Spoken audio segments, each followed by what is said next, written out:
1 Coríntios capítulo 11, a partir do verso 23. A palavra do Senhor diz assim, por meio do apóstolo Paulo: eu recebi do Senhor o que também vos entreguei, que o Senhor Jesus, na noite em que foi traído, tomou o pão, tendo dado graças, o partiu e disse: isso é meu corpo que é dado por vós, fazei isto em memória de mim.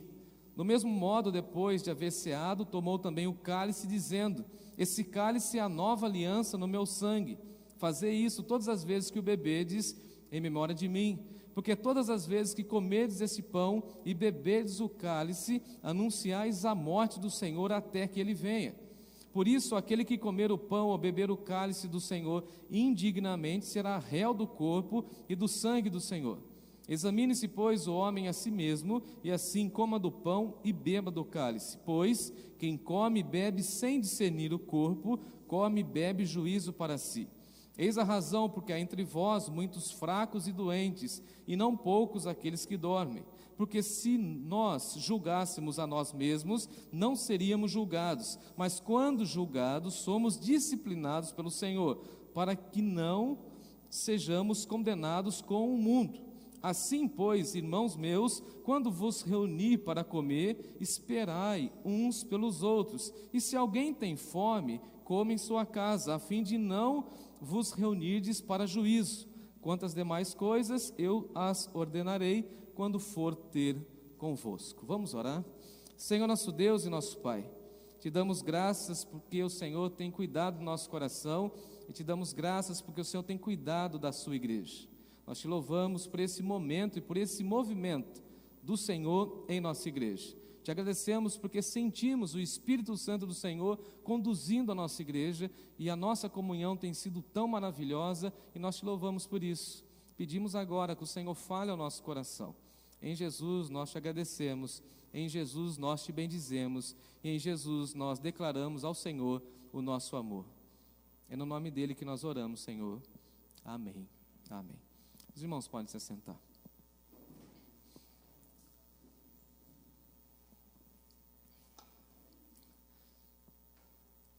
Nessa noite eu quero trabalhar com os irmãos nesse texto que fala a respeito da ceia, mas lembrar algumas coisas que nós já conversamos em outros momentos, e também aquilo que nós falamos pela manhã. Sempre quando nós falamos de Páscoa, na nossa cultura ocidental, vem a nossa imagem chocolate. E quem não gosta de chocolate? Eu gosto bastante. Infelizmente agora eu não posso comer mais, mas eu gosto muito. E você me entregando chocolate, eu vou entregar para alguém. A inflação foi tão grande que eu não recebi. Acho que o pessoal falou assim: o pastor não está podendo comer. E quando a gente fala da Páscoa, vem essa imagem de chocolate. Só que a Páscoa não tem nada a ver com chocolate. Infelizmente, essa construção comercial sequestrou a ideia do chocolate, e aí então a Páscoa ficou como sinônimo de chocolate. Mas como eu ensinei pela manhã, a Páscoa tem a ver com cordeiro e não com coelho. Afinal de contas, coelho, até onde eu sei, pelo menos lá no sítio do meu avô, não bota ovo. E aí então precisamos resgatar o... Vocês estão me ouvindo? Não? Não vai me boicotar aí não, hein? E aí, eu vou comprar um ovo de Páscoa para você, tá bom? E aí nós precisamos então resgatar a ideia do cordeiro.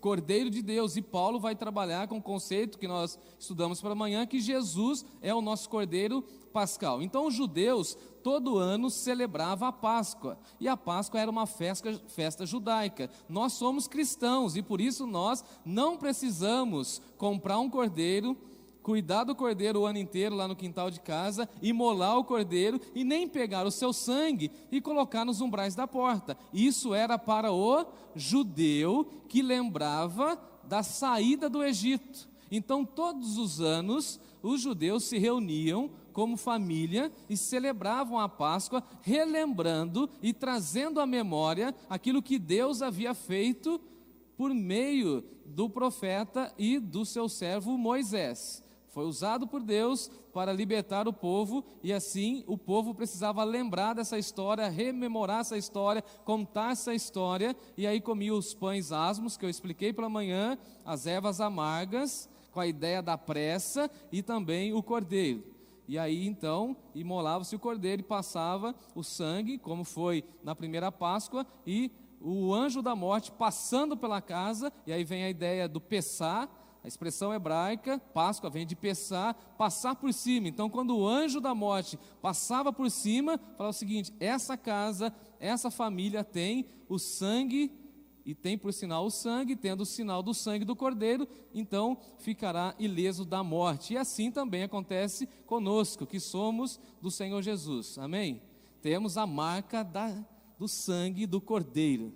O sangue do cordeiro está sobre nós. Nós somos o povo que fomos lavados pelo cordeiro. Por isso pela manhã nós cantamos que nós somos alvos mais do que a neve. E aí o autor João, escrevendo Apocalipse, vai dizer para nós que todos aqueles que foram lavados pelo sangue do cordeiro estarão com o Senhor para todo sempre. Agora, o que nós precisamos lembrar é que Jesus foi crucificado no momento do quê? Da Páscoa. E no momento da Páscoa, Jesus é entregue às mãos daqueles soldados. E foi nesse momento que Jesus lava os pés dos discípulos, foi nesse momento que ele come, ele celebra a Páscoa, ele come os pães asmos com Judas. Você imagina o amor de Jesus por mim e por você? E a pergunta que eu sempre faço para o texto é o seguinte: quem era o Judas? Lá a gente sabe, Judas o Iscariotes. Eu e você traímos Jesus. A gente fala de Pedro como se Pedro tivesse negado Jesus, como se fosse única e exclusivamente somente Pedro. A pergunta que eu faço é o seguinte: quem nunca negou Jesus? Quem nunca traiu Jesus? Então quando a gente olha para Jesus e vê Jesus comendo a Páscoa, e lembre-se que Jesus falou para os seus discípulos: eu estou ansioso, eu desejo muito comer essa última Páscoa. Então quando Jesus, a manifestação da graça de Deus está entre nós, o verbo encarnado, ele fala o seguinte: a Páscoa vigorou até esse momento, desse momento em diante vocês não celebrarão mais a Páscoa, agora vocês vão viver na manifestação da graça de Deus. Agora eu vou dar para vocês uma nova aliança. Vocês estavam vivendo na primeira aliança, agora estou trazendo uma nova aliança. E aí, enquanto eles estavam comendo, Jesus pega um pedaço de pão e vai dizer o seguinte: isso aqui é o meu corpo que é dado por vós. Esse corpo vai ser mutilado, esmagado, sofrido, judiado, para que você tenha a salvação. Então todas as vezes que você pegar o pão, você vai se lembrar do meu corpo. E aí nós resgatamos a profecia de Isaías, e a gente consegue visualizar Jesus sendo entregue, o Cordeiro de Deus sendo levado como ovelha muda ao matadouro. Jesus reclamou de alguma coisa? Me ajudem, refresca a memória. Quando ele foi levado, carregando aquela cruz, ele reclamou? Murmurou? E aí vinha o soldado e dava chicotada nas costas. Quem aqui já apanhou da mãe? Não, a moda antiga. A moda antiga. Diga-se de passagem, hoje ninguém apanha. Ontem eu dei um grito aqui com o Timóteo, falei duro com ele, e aqui uma irmã ficou assustada. Ai, pastor. Falei, ele é pecador, viu, irmã? Pecador a gente trata com disciplina. Ah, ele é bonitinho. Falei, deixa solto para você ver onde que vai parar. Não põe limite não no sujeito. E na minha época, eu estou falando agora assim, na minha época, né, tinha um ferro de passar roupa, que saiu o fio, quem se lembra disso aí? E a mãe pegava aquilo lá, né, Kika? E né, querido? Antigamente tinha um tanquinho. Quem lembra do tanquinho? Tinha uma mangueira que vinha no tanquinho, que era a própria bater em criança malvada e que fazia traquinagem. E a mãe dava no lombo. E aí uma vez eu tomei uma dessa da minha mãe, eu falei assim, eu fiquei imaginando, mãe, sabe o que? O sacrifício de Jesus na cruz.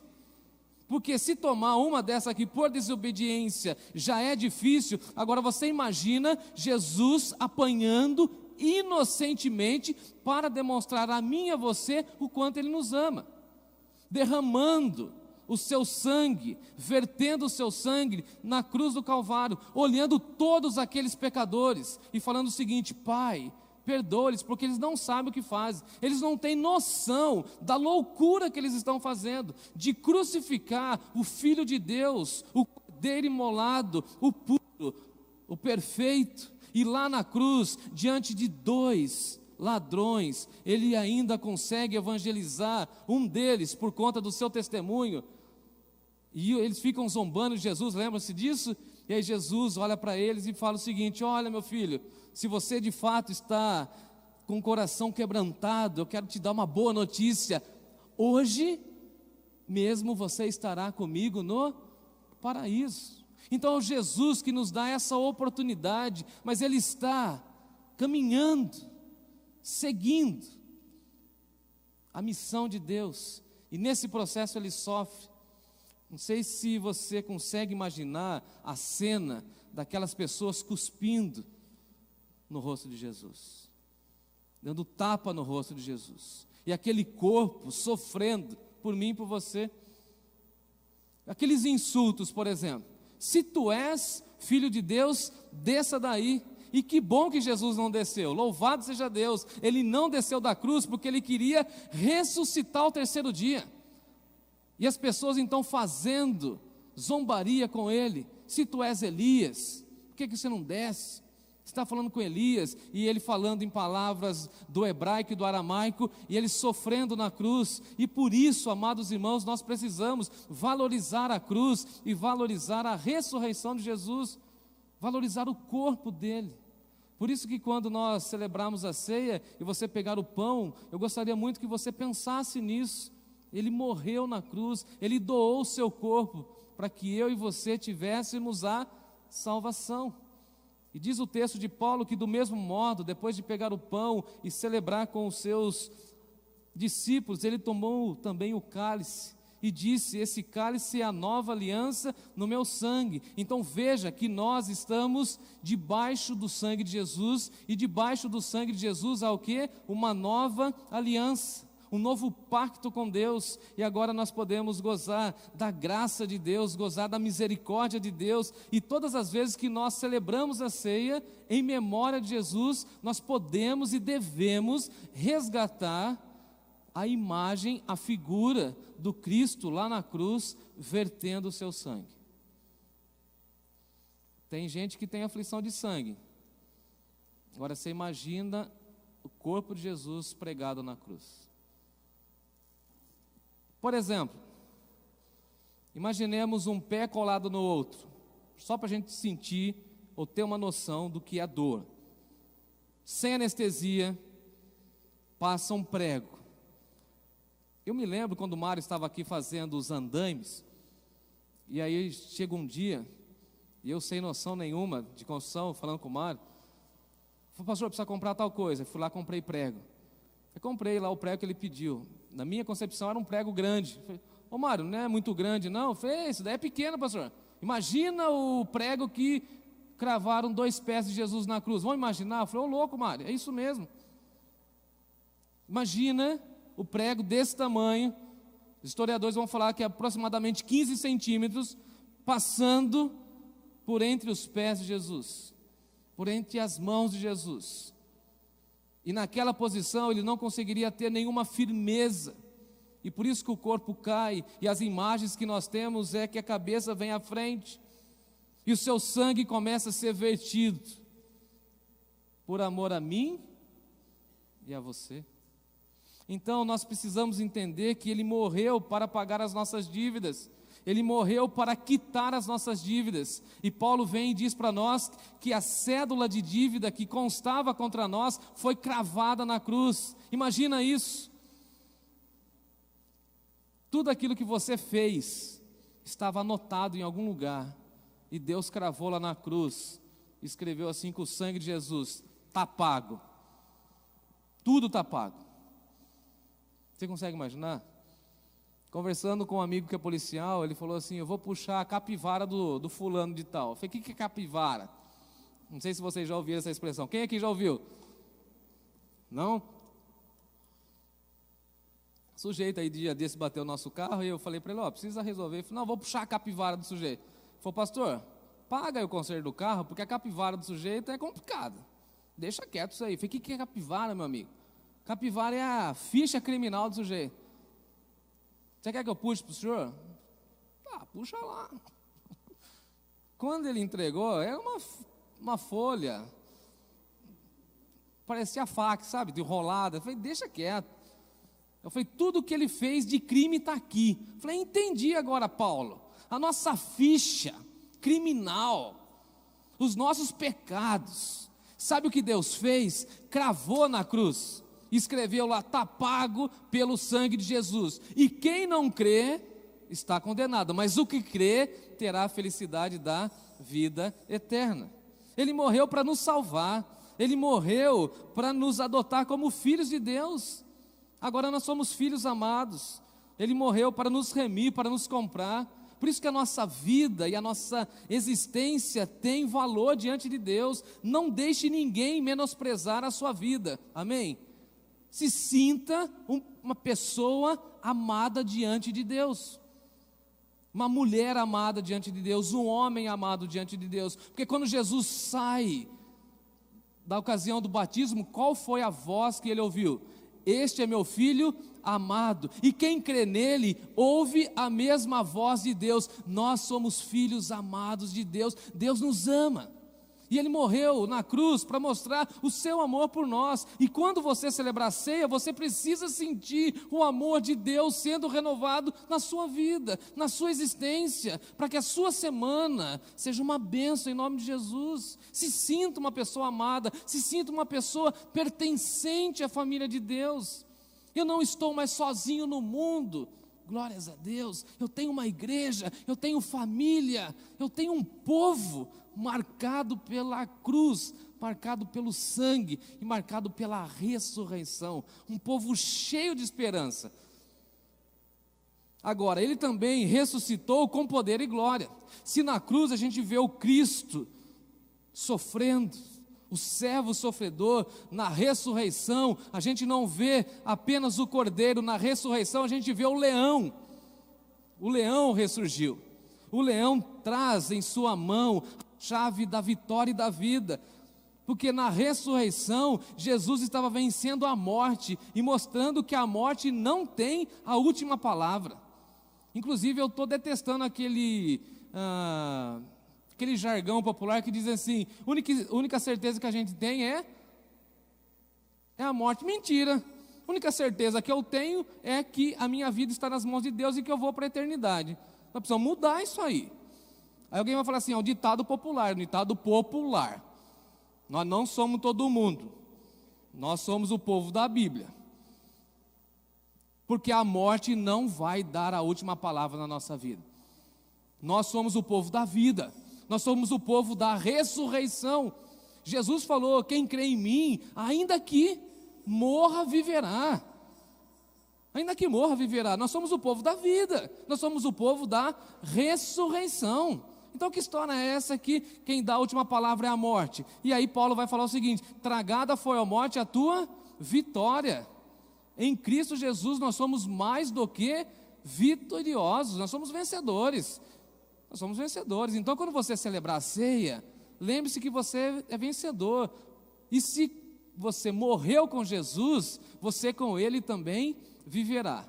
Se com Ele nós morremos, diz Paulo, com Ele também nós ressuscitaremos. Então saiba que morrendo com Jesus, nós não ficaremos na sepultura. Da mesma maneira que Ele saiu da sepultura, nós também sairemos. E essa é a proclamação da igreja.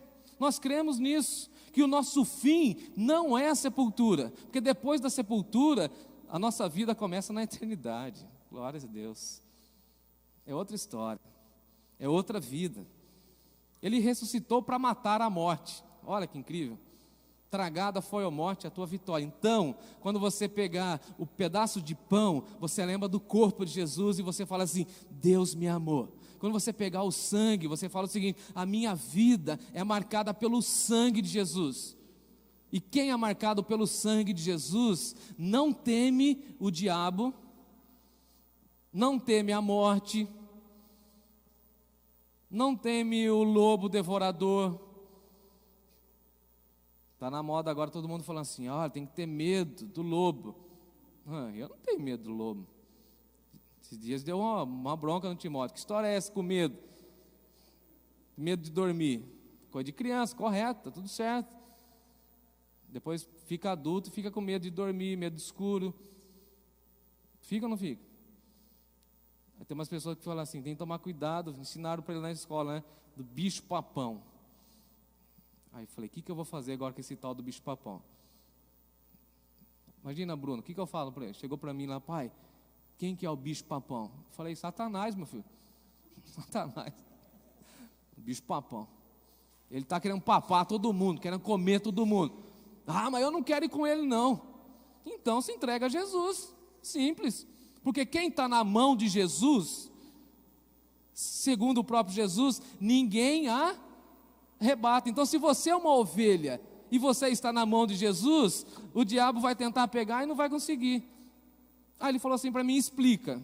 Tudo para o meu filho tem que explicar. Eu falei, pois não, vou explicar para vocês o que eu expliquei para o meu filho. Eu falei, aqui está o celular. Eu vou imaginar que aqui é a sua vida, Timóteo. E você está na mão de Deus. Jesus está segurando você. Ele é o bom pastor.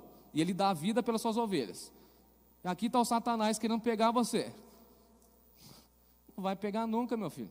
Ele não alcança, porque Deus é mais poderoso. Aleluia. Então celebra. Celebra. Pega o cálice. Fala o seguinte, esse sangue foi vertido na cruz para me salvar. E eu quero orar com vocês nessa noite, que essa ceia possa renovar a sua vida. Eu não sei em qual área, mas que você se sinta amado, amada de Deus, e peça a Deus que Ele renove a sua vida. Peça a Deus que Ele te dê um coração de gratidão. Peça a Deus que Ele cuide da sua alma, das suas emoções. Peça a Deus que Ele cuide da sua família, para que outras pessoas também tenham a marca da cruz. Porque quem tem a marca da cruz, a marca do sangue, também tem a marca da ressurreição. Da sepultura saiu, com triunfo e glória ressurgiu. Nós somos vitoriosos, amados irmãos. E essa é a proclamação da igreja. E por isso, pela graça de Deus, nós temos avançado, amém? Por isso que ontem nós tivemos 20 mulheres que não são da igreja e que vieram aqui, que elas querem ouvir a mensagem da proclamação do Evangelho. Ontem nós tivemos 40 crianças. Das 40 crianças, Edivaldo estava aqui acompanhando, o Rafael também lá, nos ajudando, o Lucas também estava por aqui, viu? Das 40 crianças, o Bruno também, nós tínhamos 15 da igreja, e o restante? E o restante? Crianças que estão sedentas pelo Evangelho. Sabe o que aconteceu hoje pela manhã? Um menininho que esteve ontem conosco, falou, pastor, eu fiquei emocionado com o senhor ontem. Ele falou com as palavras dele, mas eu estou explicando aqui para os irmãos. Por quê, meu filho? Porque eu não pensei que eu ia ganhar um chocolate. Nessa igreja, pastor, me deu um chocolate ontem. Mas essa igreja me deu muito mais do que um chocolate, pastor. Eu falei, explica mais, meu filho. Comecei a conversar com aquele menino. E ele falou assim, o senhor chamou a gente para tomar café. Uma coisa tão simples, gente. O menino me deu um abraço tão gostoso de manhã. Falou assim, a gente está aqui hoje porque o senhor convidou a gente para vir tomar café na igreja. O que uma criança dessa está falando para mim, gente? Que a igreja precisa pregar isso aqui para eles. Se essas 40 crianças não estivessem na igreja, se essas 40 mulheres não estivessem na igreja, elas estariam na onde? Ouvindo o quê? Essa é a mensagem que o mundo tanto precisa, que Jesus morreu na cruz para nos salvar e no terceiro dia Ele ressurgiu com poder e glória. E quem crê nessa mensagem tem sim uma vida vitoriosa, vencedora, aqui e na eternidade. Glórias a Deus por isso. Por isso eu quero convidar você a pegar o seu cálice, com alegria no coração, olhar para quem está do seu lado e falar assim, meu irmão, minha irmã, que bom que você está aqui, que bom que você veio, fale aí para quem está do seu lado.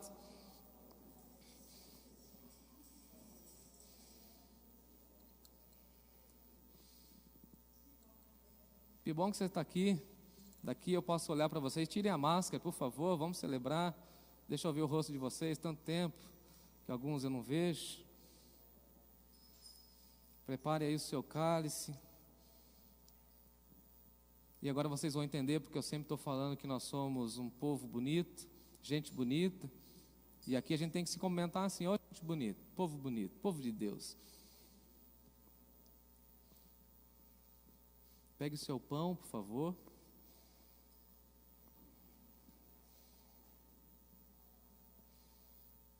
Jesus deu graças e falou o seguinte: olha, esse é o meu corpo que é dado por vós. Comam esse pedaço de pão, trazendo à memória o meu sacrifício. Lembre-se agora do privilégio que você tem de trazer à memória o sacrifício de Jesus por mim e por você. Em memória de Cristo, comamos desse pão.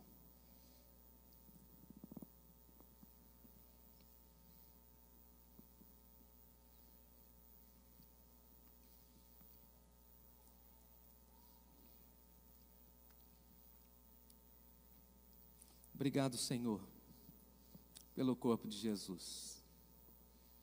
Obrigado porque Jesus foi de uma maneira tão obediente, servo sofredor. Conforme o texto de Paulo que lemos no início do culto, ele foi até a morte e morte de cruz. E nesse momento de entrega, ele se lembrou de nós, nos comprou. E por isso, Pai, nós te damos graças, porque ele foi obediente ao Senhor. Ensina-nos, ó Deus, a cada dia a sermos obedientes assim como foi Jesus. Queremos também, Senhor, entregar não somente o nosso corpo, mas a nossa vida e a nossa gratidão ao Senhor. E por isso nós te damos graças pelo corpo de Jesus. E em memória dele, nós queremos agradecer, te louvar e te bendizer. Te damos graças pelo corpo do Messias, pelo corpo do Filho de Deus, entregue lá na cruz, morto na cruz, moído na cruz, por amor a nós. Em Jesus te damos graças. Amém. Amém. Do mesmo modo, Jesus pegou o cálice e disse: isso é o meu sangue, vertido na cruz, para comprar e remir a vida de cada um de vocês. Bebamos todos em memória de Cristo Jesus.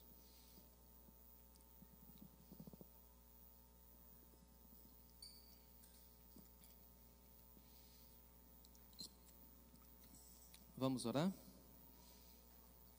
Senhor Deus, amado Pai, em nome de Jesus te louvamos por cada gota daquele sangue, sangue carmesim, sangue puro, sangue do Cordeiro de Deus que foi imolado, sacrificado, moído na cruz, mas sangue que revela o teu poder, e há poder no sangue de Jesus, e esse poder nós sentimos em nossas vidas, ó Deus, pela transformação da nossa própria existência.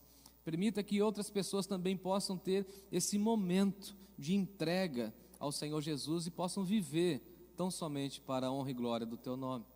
Resgatamos a memória do teu Filho e lembramos do que ele passou, do que ele sofreu lá na cruz para nos comprar.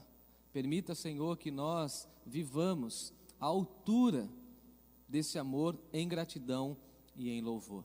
Em memória de Jesus, como igreja, nós te damos graças pela morte e pela ressurreição do Senhor Jesus. Amém. Amém.